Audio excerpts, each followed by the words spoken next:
In this video, I'm going to show you how to model a quadratic using a real-world problem.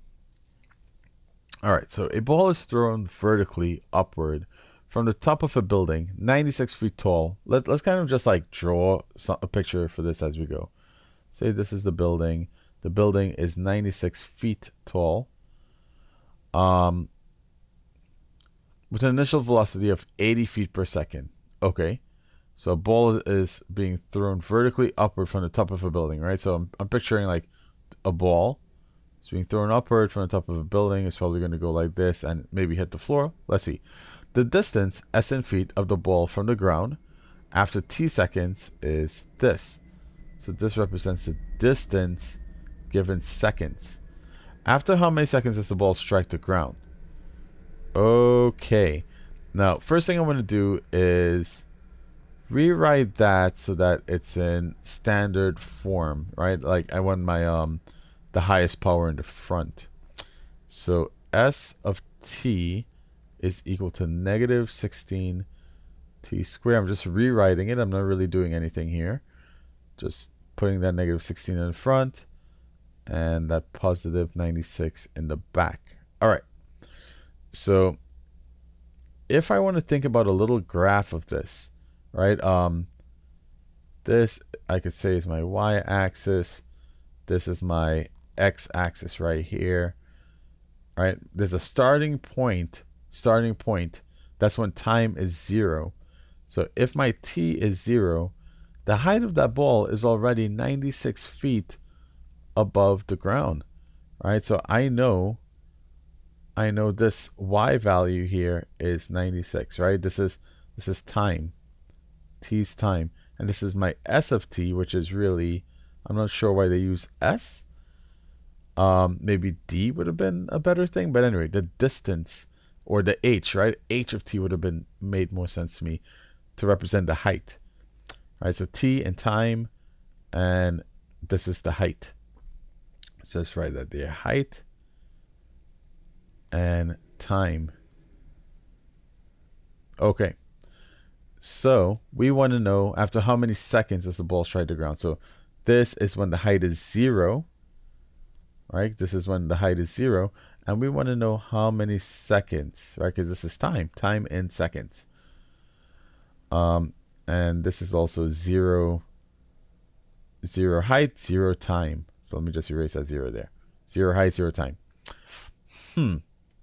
So it's really asking us for the x-intercepts. Now, you have to picture this parabola going backwards, right? This doesn't exist in the problem, but the way it's modeled as a quadratic, which, you know, is a parabola with a leading coefficient that's negative. So it's like a sad face like that.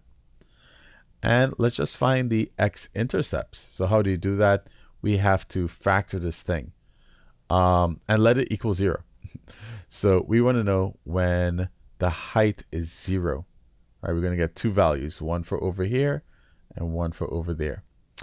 So 0 is equal to negative 16t squared plus 80t plus 96. Now, I'm looking at these numbers and I'm hoping negative 16 could be divided by everything. So let's do that. Let's divide everything here by negative 16 and hope that 16 goes in nicely, even to 0, right? But 0 divided by negative 16 is 0. And I need a calculator. I'm pulling out my phone. I'm swiping and I'm looking at this. And 80 divided by 16 is a very nice number 5. Okay, so I'm going to go with this. This divides into 1, so we end up with just a positive t squared, which is great.